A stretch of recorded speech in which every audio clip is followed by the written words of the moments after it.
আসসালামু আলাইকুম। প্রিয় দর্শক, আমাদের যে গণমাধ্যমগুলো, আমি দেশীয় গণমাধ্যমগুলোর কথা বলছি, সেগুলোর মধ্যে হাতে গোনা দু তিনটি ছাড়া আর বাদ বাকি সবই তো যখন যে দল ক্ষমতায় থাকে, যে সরকার ক্ষমতায় থাকে, তার তল্পিবাহক হিসেবে কাজ করে। সরকারের রক্তচক্ষুকে উপেক্ষা করা এই গণমাধ্যমগুলোর পক্ষে সম্ভব নয় তার স্বার্থ সিদ্ধির জায়গা থেকে। এ কথা সত্য। এবং আমাদের সরকারগুলোর বিষয় বা দেশের প্রকৃত অবস্থা সম্পর্কে তখন আমাদেরকে বাধ্য হয়ে আন্তর্জাতিক গণমাধ্যমের দিকে তাকিয়ে থাকতে হয়। আন্তর্জাতিক গণমাধ্যমও যে সবসময় আনবায়াসড থাকে এটিও নিশ্চয় বলবো না, তবে সেগুলো পরাশক্তিগুলোর খেলার নানান সমীকরণ ছাড়া তারা অবশ্যই অন্য রাষ্ট্র তো বটে, নিজ রাষ্ট্রের বিষয়েও নিঃসন্দেহে তারা আনবায়াসড থাকার চেষ্টা করে। ডক্টর মোহাম্মদ ইউনূস সরকারের এই মুহূর্তে কি অবস্থা বাংলাদেশের গণমাধ্যমগুলোর দিকে তাকালে নিশ্চয়ই বোঝা যাবে না। সেক্ষেত্রে আন্তর্জাতিক বিশ্বের যে প্রভাবশালী গণমাধ্যম তারা যে একের পর এক নানান ধরনের রিপোর্ট প্রতিবেদন প্রকাশ করছে, তার থেকে আমাদের বর্তমান অন্তর্বর্তী সরকারের সাম্রাজ্য, ডক্টর মোহাম্মদ ইউনূসের সাম্রাজ্য যে কতটা ক্ষুদ্র হয়ে আসছে, ছোট হয়ে আসছে, তিনি একা হয়ে পড়ছেন, তার জন্য বিপদ কতটা সামনে ঘনীভূত হচ্ছে, সেসব সম্পর্কে মোটামুটি একটা স্বচ্ছ ধারণা পাওয়া যায়। যেমন এই সরকারের সময় গত ডিসেম্বরে নিউ ইয়র্ক টাইমস একটি প্রতিবেদন করলো,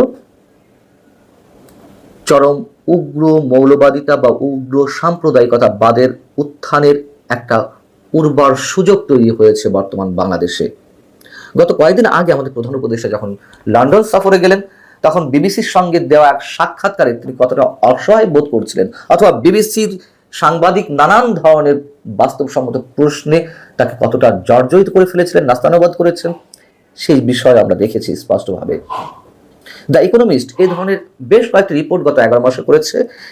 সাম্প্রতিক সময় সবশেষ তাদের যে প্রতিবেদন, সেই প্রতিবেদনের নানান ধরনের তথ্য বিশ্লেষণ উপাত্তের মধ্য দিয়ে তারা একেবারে স্পষ্ট করে তুলেছে ডক্টর মোহাম্মদ ইউনূসের যেই সরকার বা তার যে সাম্রাজ্য তা কতটা ভয়ঙ্কর বিপদের মুখে যে চলেছে।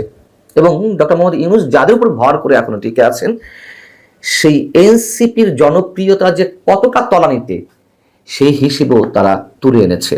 এবং তারা যে তথ্যপত্রগুলো এখানে তুলে ধরেছে, আমার মনে হয় যে খুব বেশি বিশ্লেষণের প্রয়োজন নেই, আমরা নিজেরাই জাজ করতে পারি তারা কতটুকু আনবায়াসড হয়ে কিংবা বায়াসড হয়ে এই প্রতিবেদনটি করেছে। এখানে বলা হচ্ছে যে তাদের শিরোনামটাই এরকম, যে সংস্কারের নামে প্রতিশোধের পথে ডক্টর ইউনূস এবং বাংলাদেশের গণতন্ত্র ঝুলন্ত অবস্থায়। শুরুতেই বলা হচ্ছে শেখ হাসিনাকে উৎখাতের 1 বছর পর এসে রাজনৈতিক অস্থিরতা ও অর্থনৈতিক অনিশ্চয়তার পথে হাঁটছে বাংলাদেশ। আওয়ামী লীগের কার্যক্রম নিষিদ্ধ করা, ভারত এবং যুক্তরাষ্ট্রের সঙ্গে সম্পর্কে টানাপোড়েন এবং নতুন নির্বাচনের রূপরেখা নিয়ে চরম এক অনিশ্চয়তার সঙ্গে অনেক বড় বড় প্রশ্নের মুখে ডক্টর ইউনূস সরকার। এবং সবচেয়ে বড় চ্যালেঞ্জ 2026 সালে নির্বাচনে আওয়ামী লীগের অনুপস্থিতি গণতান্ত্রিক প্রক্রিয়াকে প্রশ্নের মুখে ফেলবে। এবং এই ধরনের রিপোর্ট নিঃসন্দেহে আওয়ামী লীগের সময় অনেক হয়েছে।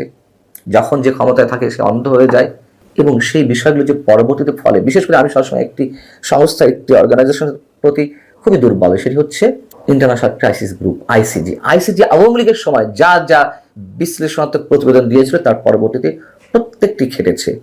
আইসিজি এই সময়ে রোহিঙ্গা, ভারত, মিয়ানমার, চীন এবং বাংলাদেশ ইস্যুতে বাংলাদেশকে কেন্দ্র করে তাদের যে প্রতিবেদনগুলো প্রকাশ করেছে, আপনারা একটু মিলিয়ে দেখবেন, তার সবই মিলবে ভবিষ্যতে। ইকোনমিস্ট ঠিক সেই জায়গা থেকে বলছে যে 11 মাস পর বাস্তবতা বলছে বাংলাদেশের পথ খুব কঠিন। শেখ হাসিনার দ্বারা আওয়ামী লীগকে নিষিদ্ধ করা হয়েছে, যা দেশের রাজনৈতিক প্রতিশোধের সংস্কৃতি আরো গভীর করেছে। রাজনৈতিক প্রতিশোধ বলতে আওয়ামী লীগ নিশ্চয়ই একই কাজ করেছে, তারা সতর্ক করে দিয়েছিল, সন্নিহিত পরিণামটা তো ভোগ করতে হয়েছে।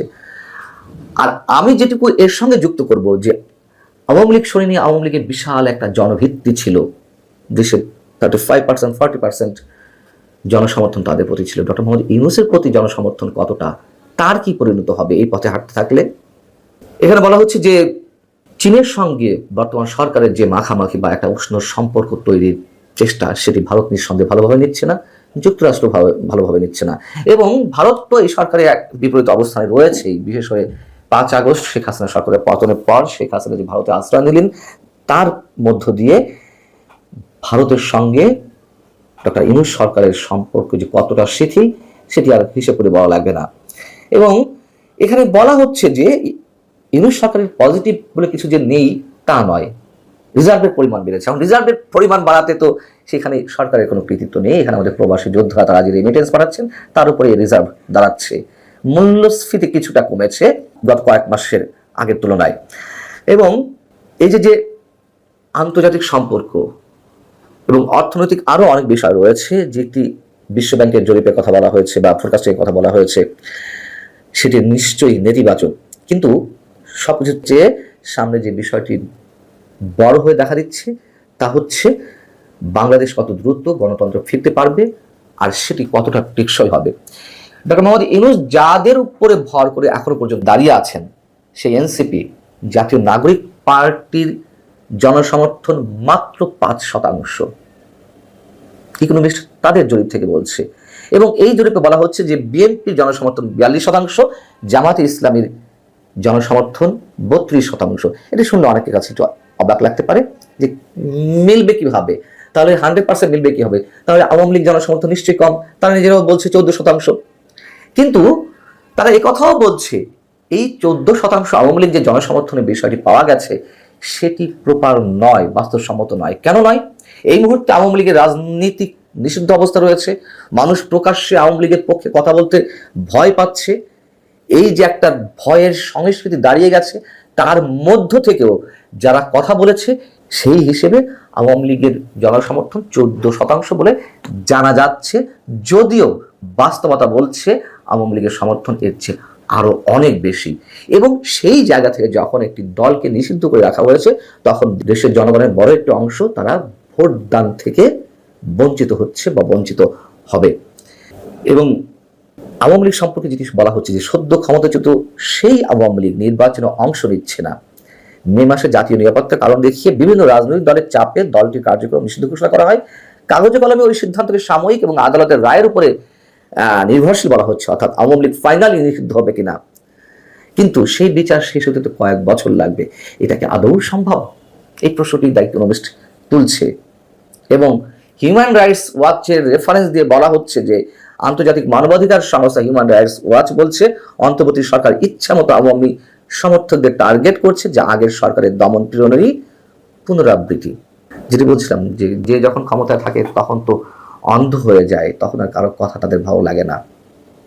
ডক্টর মোহাম্মদ ইউনূসও সবসময় পশ্চিমা গণমাধ্যমগুলোর উপর নির্ভর থাকতেন বা এখনো বোধহয় রয়েছেন, এবং তাকেই খ্যাতি দিয়েছে আন্তর্জাতিক গণমাধ্যমগুলো। এই গণমাধ্যমগুলো যখন তার বিরুদ্ধে এই ধরনের রিপোর্ট প্রতিবেদন একের পর এক প্রকাশ করছে, ডক্টর মোহাম্মদ ইউনূস নিশ্চয়ই একেবারে না বোঝা কোনো ব্যক্তিত্ব নন। তার বোঝার ক্ষমতা নেই যে কোন দিকে যেতে চলেছে তার নিজের ভাগ্য। ভালো থাকুন।